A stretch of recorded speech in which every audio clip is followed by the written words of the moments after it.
Je suis Adrien Doidy.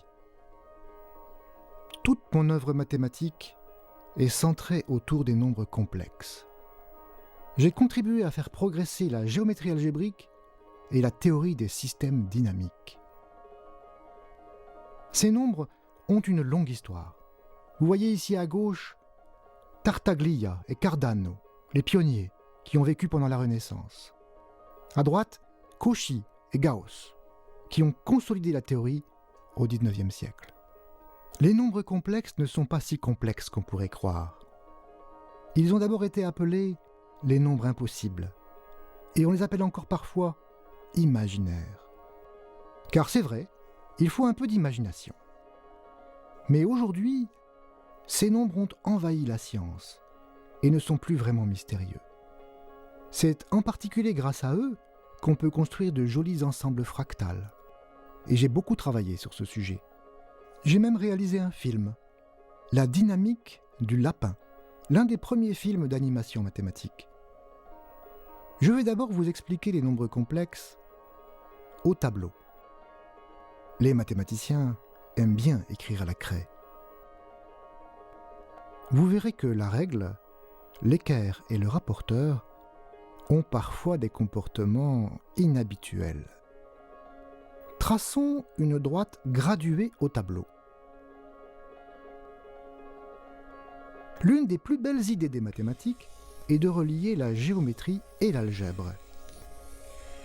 C'est le point de départ de la géométrie algébrique. Tout comme on ajoute des nombres, on peut ajouter des points. Voici un point rouge sur la droite et un autre point bleu.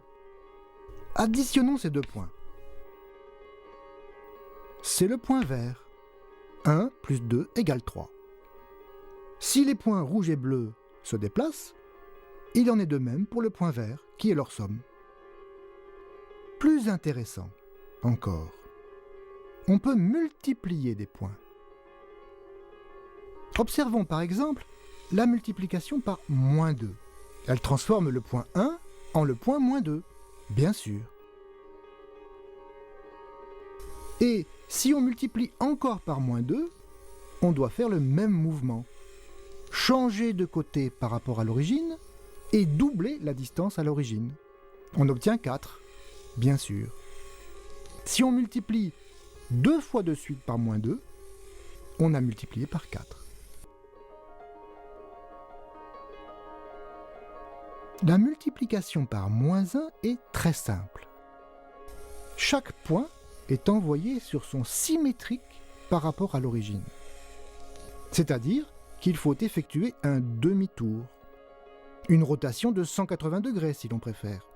Si l'on multiplie un nombre par lui-même, le résultat est toujours positif. Par exemple, si on multiplie par -1, on tourne d'un demi-tour. Donc si on le fait une deuxième fois, eh bien, on retombe au point de départ. Et c'est pour cette raison que -1 fois -1 est égal à +1. Tout simplement. Vous voyez par exemple que la multiplication par -1 envoie 2 sur -2. Et que si on multiplie encore une fois par -1, on revient en 2. Évident, n'est-ce pas? Il n'y a donc aucun nombre qui, multiplié par lui-même, donne -1. Autrement dit, -1 n'a pas de racine carrée.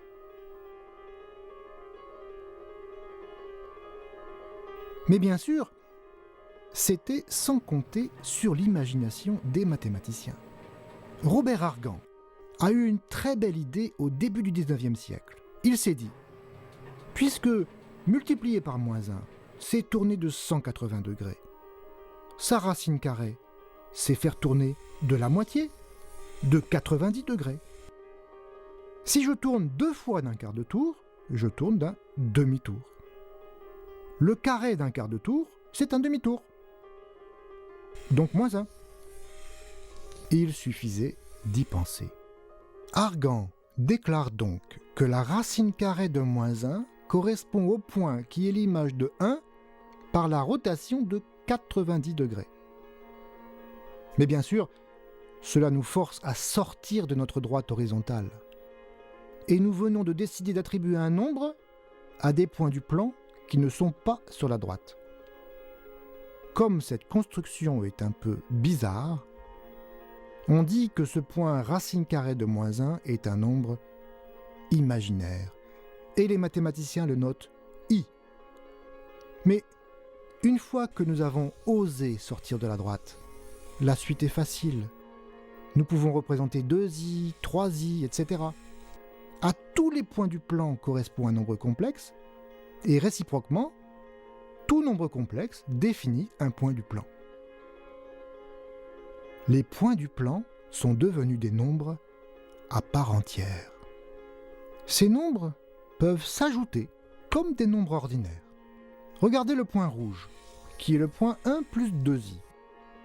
Ajoutons-lui 3 plus i, qui est le point bleu. Eh bien, on peut tout simplement faire l'addition comme l'apprennent les écoliers. Ça fait 4 plus 3i. Du côté géométrique, ce n'est que l'addition des vecteurs.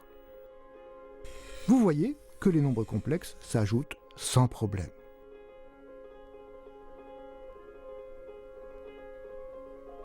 Mais bien plus intéressant encore, ces nombres complexes peuvent aussi se multiplier tout comme les nombres réels. Voyons. Nous savons multiplier un nombre complexe par 2 par exemple. 2 fois 1 plus i, ça fait bien sûr 2 plus 2i. Du côté géométrique, c'est facile de multiplier par 2, juste une dilatation par 2. Le double du point rouge, c'est le point vert.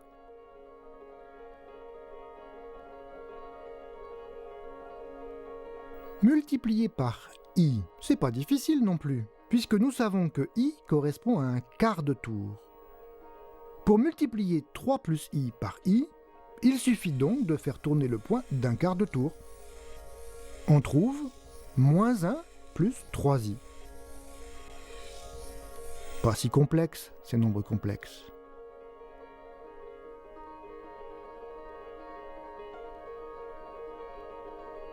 Et finalement, on peut multiplier deux nombres complexes quelconques sans problème. Essayons par exemple de multiplier 2 plus 1,5i et moins 1 plus 2,4i. On fait comme d'habitude. On multiplie d'abord par 2, puis par 1,5i et on ajoute les résultats. On obtient donc 2 fois moins 1 plus 2,4i plus 1,5i fois moins 1 plus 2,4i. On a donc moins 2 plus 4,8i moins 1,5i plus 3,6i fois i. Mais souvenons-nous que i au carré égale moins 1, puisque c'est pour ça qu'on l'a inventé.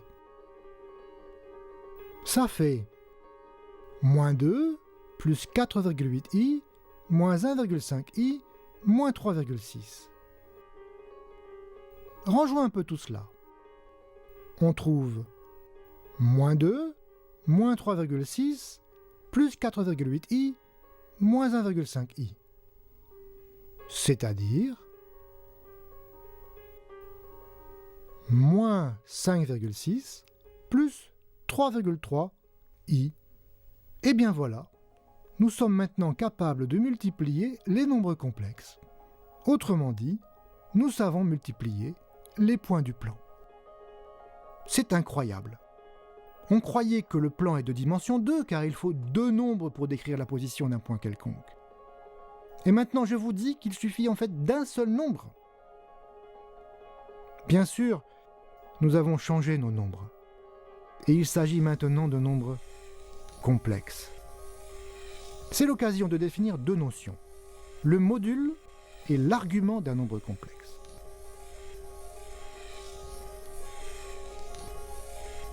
Le module d'un nombre complexe z, c'est simplement la distance à l'origine du point correspondant du plan.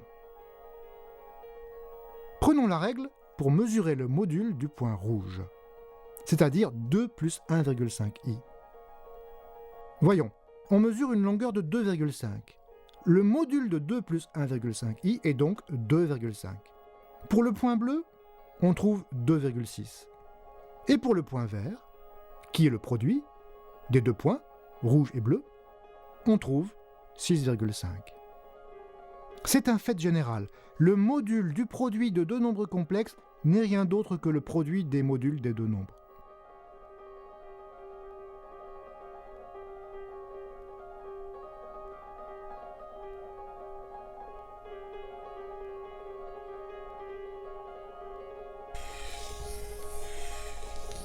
L'argument d'un nombre complexe s'obtient en mesurant l'angle entre l'axe des abscisses et la droite joignant l'origine au point. Ici, par exemple, l'argument du nombre complexe rouge est égal à 36,8 degrés. Celui du point bleu est 112,6 degrés. Et celui du produit, le point vert, est 149,4 degrés. C'est la somme des arguments des deux nombres.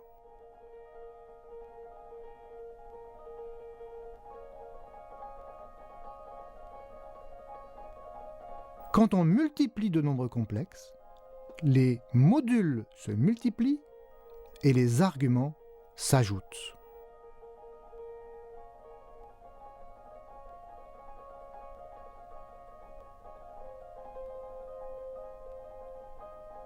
Terminons notre première rencontre des nombres complexes avec la projection stéréographique. Prenons une sphère tangente au tableau à l'origine. Par projection stéréographique, à chaque point du plan du tableau, c'est-à-dire à chaque nombre complexe, correspond un point sur la sphère. Seul le pôle nord de la sphère, c'est-à-dire le pôle de projection, n'est associé à aucun nombre complexe. On dit qu'il est associé à l'infini.